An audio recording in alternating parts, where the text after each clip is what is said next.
کله چې د سبا ملکې د سلیمان علیه السلام قصر د پاچاهي دسترخوان خوراکونه د خدمتګارانو تنظیم او د هغوی شانداره لباسونه د دربار ساقیان او په بیت المقدس کې وړاندې کېدونکې قربانۍ ولیدلې نو بیخي سربداله شوه. د حضرت سلیمان علیه السلام کیسه. د انبیاء علیهم السلام سیرت. بسم الله الرحمن الرحیم. حضرت داود علیه السلام د ژوند په وروستیو ورځو کې خپل زوی حضرت سلیمان علیه السلام را وغوښت او داسې وصیت یې ورته وکړ: ته غښتلی اوسه او میړانه ښکاره کړه. د الله سبحانه وتعالی له فرمانونو څخه اطاعت وکړه. هغه احکام او قوانین پر ځای کړه چې په تورات شریف کې راغلي دي. بیا چې هر کار ته لاس واچوي او یا هر ځای ته ولاړ شي، کامیابي به دې په نصیب وي. وَوَهَبْنَا لِدَاوُودَ سُلَيْمَانَ نِعْمَ الْعَبْدُ إِنَّهُ أَوَّابٌ. یو ورځ حضرت سلیمان علیه السلام د جبون ښار ته ولاړ او هلته یې زر دانې قربانۍ وړاندې کړې.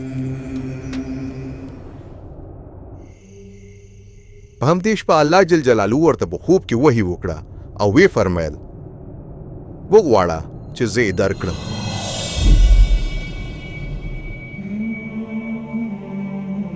سلیمان علیه السلام عرض وکړ: یا ربه، تا زما له پلار داود علیه السلام سره د خپل عهد پر اساس ډیره مینه او ښېګڼه وکړه، ځکه چې هغه په وفادارۍ، صداقت او د زړه په اخلاص ستا بندګي کوله. یا الله زما ربه، زه دې د خپل پلار ځایناستی او پاچا کړم، خو کم عمره یم او په رهبرۍ کې بې تجربې یم. زه دې د منتخب قوم مشر کړی یم او دوی دومره ډیر دي چې له شمېره وتلي دي. نو د پوهې او حکمت خاوند مې کړه تر څو د خیر او شر تشخیص وکړای شم او پر منتخب قوم باندې دې په ښه ډول حکومت او فیصله وکړای شم. د سلیمان علیه السلام دغه غوښتنه د الله جل جلاله ډیره خوښه شوه. نو ورته وی فرمایل: تا له ما څخه نه اوږد عمر، نه شتمني او نه د دښمنانو مرګ وغوښت، بلکې حکمت دې راڅخه وغوښت تر څو حکیمانه پریکړې وکړي. نو په دې سبب به زه ستا غوښتنه در پوره کړم. دومره پوهه او حکمت به در وبخم چې ساری به دې نه وي او په ټول تاریخ کې به داسې د حکمت خاوند نه وي تیر شوی او نه به په راتلونکي کې تیر شي. پر دې سربیره به هغه شیان هم درکړم چې ودې نه غوښتل. دومره ثروت او دبدبه به در وبخم چې په ټول ژوند به دې په پاچاهانو کې ساری نه وي. او که د خپل پلار داود په څیر زما د لارې پیروي وکړي او احکام او فرمانونه مې پر ځای کړي، نو اوږد عمر به هم درکړم.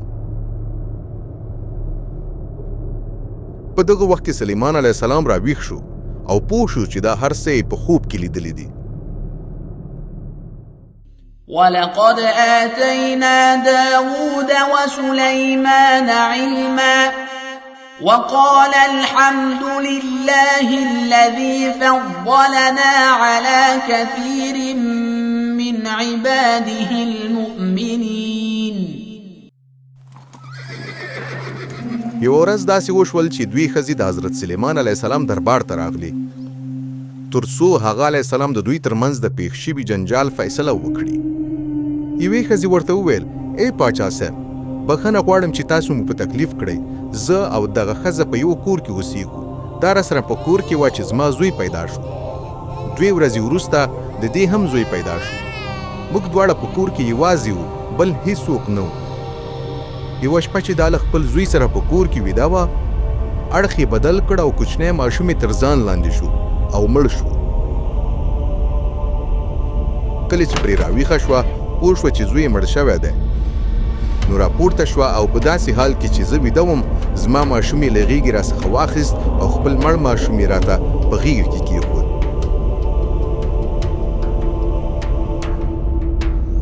سهار چې له خوبه راویښه شوم، غوښتل مې چې ماشوم ته تای ورکړم، نو ګورم چې هغه مړ دی. بیا مې د سهار په رڼا کې په ځیر سره وکته. دا هغه ماشوم نه و چې ما دنیا ته راوړی و.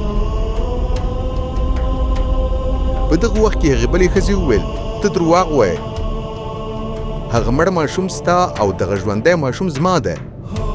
لومړۍ ښځې وویل نه، دغه ژوندی ماشوم زما دی او هغه مړ ستا و.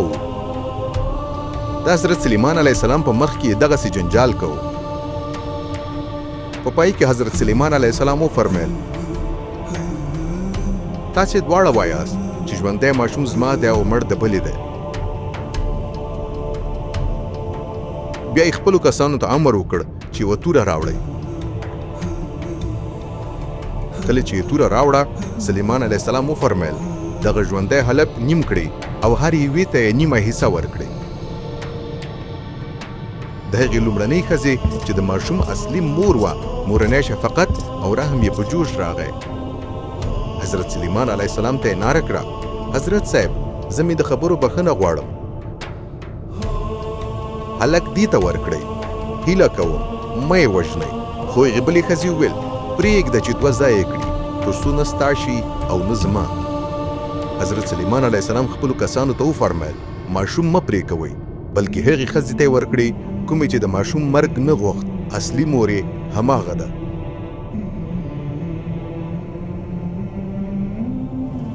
کله چې بني اسرائیلو د حضرت سلیمان علیه السلام په دې فیصلې خبر شول، له ده علیه السلام څخه ډیر په هیبت کې شول، ځکه چې الله جل جلاله د علیه السلام د حکیمانه قضاوت څښتن ګرځولی و تر څو پر خلکو په عدل او انصاف حکومت وکړي. ففهمناها سليمان وكلا آتينا حكما وعلما وسخرنا مع داود الجبال يسبحن والطير وكنا فاعلين. د حضرت سلیمان علیه السلام په دوره کې د بني اسرائیلو شمیر دومره زیاتو لکه د سمندر د غاړې ریګونه.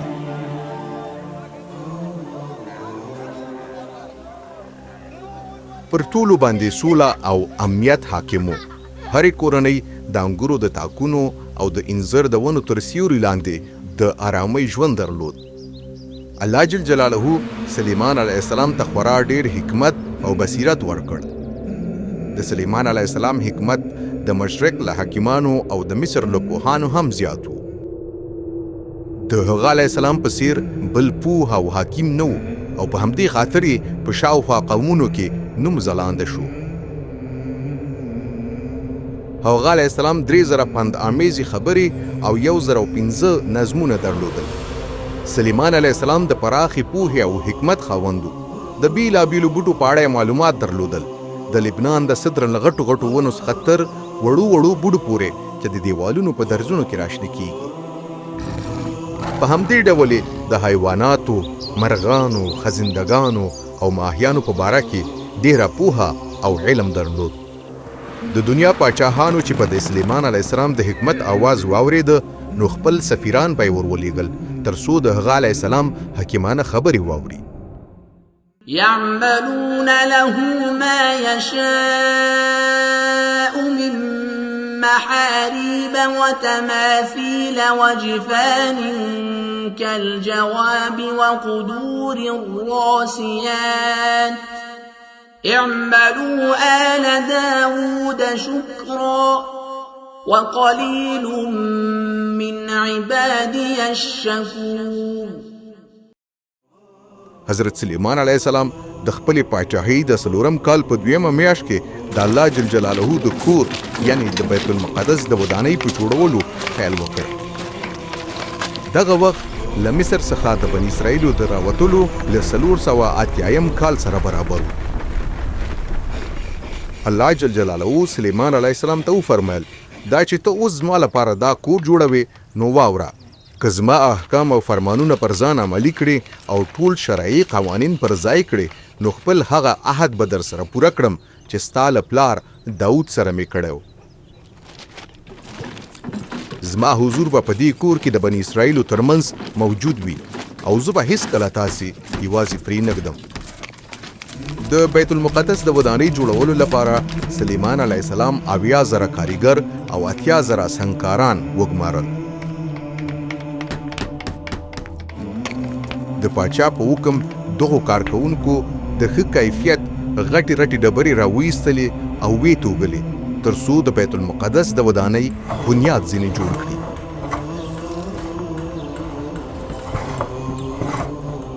دننه یې دیوالونه له ځمکې تر چته پورې د صدر په تختو پوښ کړل.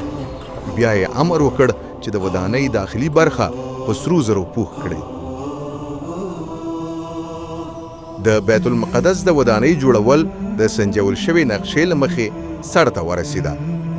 د دې عبادتګاه جوړېدو 9 کاله وخت ونیو. له دې وروسته سلیمان علیه السلام د بني اسرائیلو ټول مشران او د ټبرونو سرداران یورشلم ته راوغوښتل.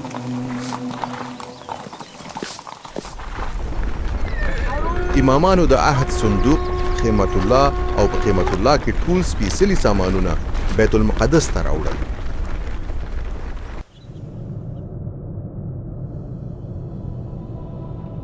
له دې سره حضرت سلیمان علیه السلام او ټولو مشرانو د صندوق پر وړاندې په بې شمېره کچه پسونه، وزې، غواوې او غوایان قرباني کړل.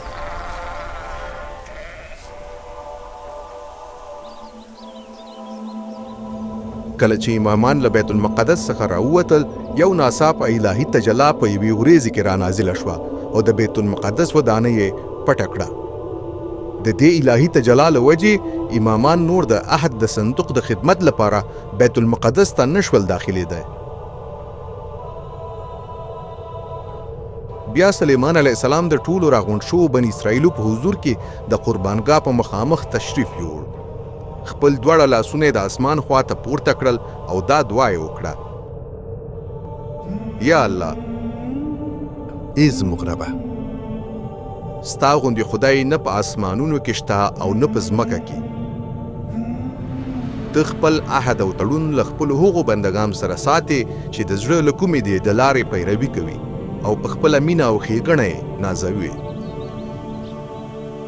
یا ربه، آیا ستا حضور به رښتیا په ځمکه کې اوسیږي؟ کله چې ټول اسمانونه ستا ګنجایش نه لري، نو دغه د بیت المقدس ودانۍ لا څه ده چې ما جوړه کړې ده.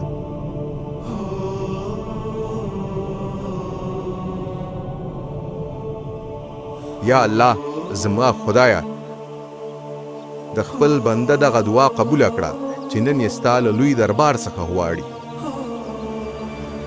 هر وخت چې زه او ستا منتخب قوم بني اسرائیل مخ د دغې قبلې په طرف کوو او دعاوې کوو، او کله چې ستا د نوم او شان اوازه پردوی ته ورسیږي چې په خپل قدرتمند لاس دې څه کارونه ترسره کړي دي، نو هغوی به هم له لرې لرې ځایونو څخه راشي او د دغه بیت المقدس پر خوا به دعاوې وکړي.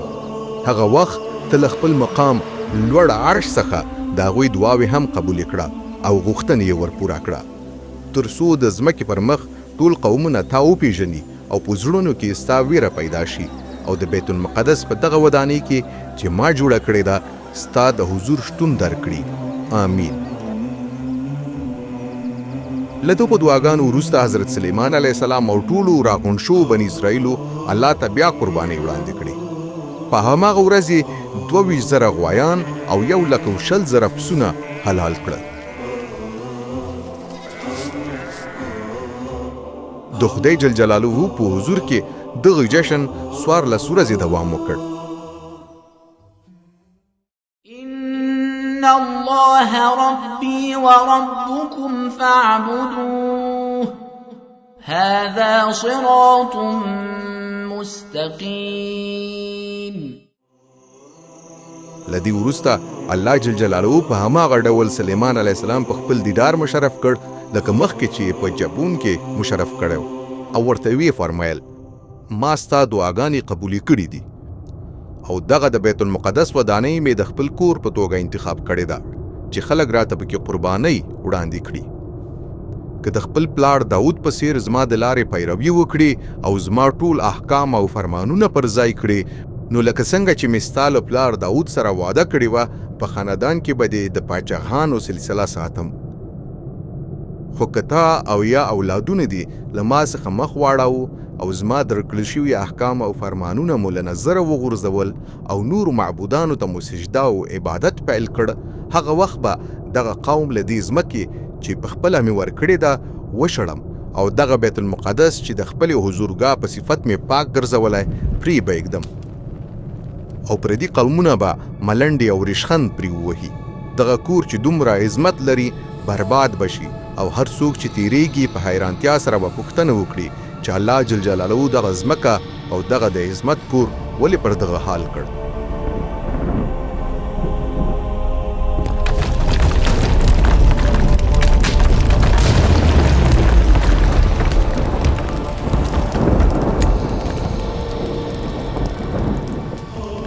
په جواب کې به خلک وایي دغه قوم د خپلو پلرونو او نیکونو له رب الله جل جلاله چې هغوی یې له مصره راایستلي وو مخ واړاوه او نورو معبودانو ته یې سجدې او عبادتونه شروع کړل، نو ځکه الله جل جلاله پر دوی دا عذاب راوست.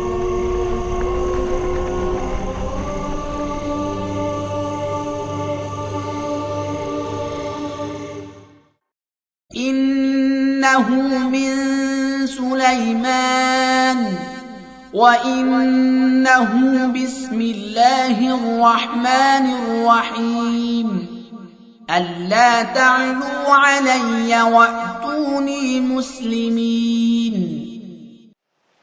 سمو د وروسته د سبا ملکې ته خبر ورسید چې الله جل جلاله سلیمان علیه السلام ته خاص حکمت او دبدبه ورکړې ده.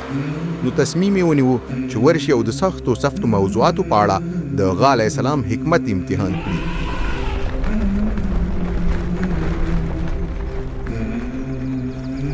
په دې خاطر له ډېرو نوکرانو او دوکانو له کاروان سره چې خوشبوګانې ډېر سره زر او قیمتي ډبرې پرې بار وي یروشلم ته راغله او هره پوښتنه چې په ذهن کې وه له سلیمان علیه السلام څخه یې وکړه. حضرت سلیمان علیه السلام هم د هغې ټولې پوښتنې ځواب کړي. د هیڅ پوښتنې ځواب ورته سخت نه و. کله چې د سبا ملکې د سلیمان علیه السلام دغه حکیمانه خبرې واورېدې ډېره حیرانه شوه. بیا چې د ده علیه السلام قصر، د پاچاهي دسترخوان خوراکونه، د خدمتګارانو تنظیم او د هغوی شانداره لباسونه، د دربار ساقیان او په بیت المقدس کې وړاندې کیدونکې قربانۍ ولیدلې نو بیخي سربداله شوه. سلیمان علیه السلام ته یې وویل ما چې کله په خپل ملک کې ستاسې د لاسته راوړنو او حکمت اوازه واورېده نو باور مې نه پرې راته، خو اوس چې راغلی یم راته معلومه شوه چې دا هر څه رښتیا و ځکه چې په خپلو سترګو مې ولیدل. حتی د دغې نیمایي یې راته نه ویلي. څومره نیکمرغه دي ستاسې کسان، ستاسې نوکرانو ته څومره د افتخار ځای دی چې هره ورځ مو په حضور کې ولاړ دي او حکیمانه خبرې مو اوري. ستاسې رب الله جل جلاله ته دې حمد وي چې د بني اسرائیلو تخت و تاج یې در پیرزو کړی دی.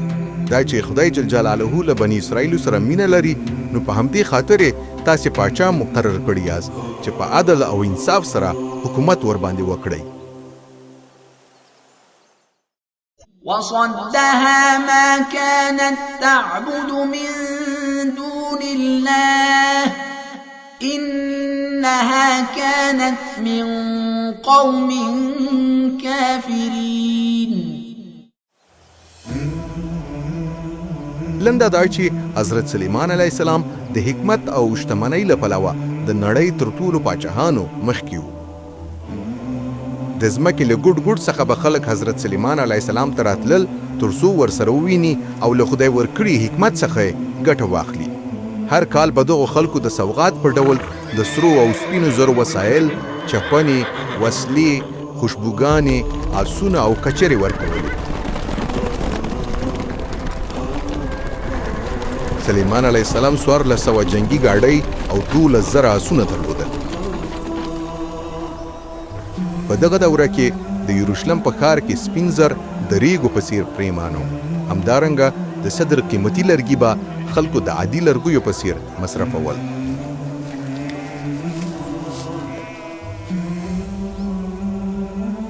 په پای کې حضرت سلیمان علیه السلام وفات شو.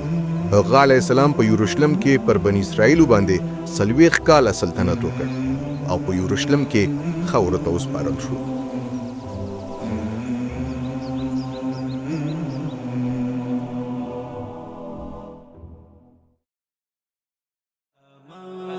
بالله وما وملائكته وكتبه ورسله واليوم الآخر والقدر خيره وشره من الله والبعث بعد الموت لا إله إلا الله لا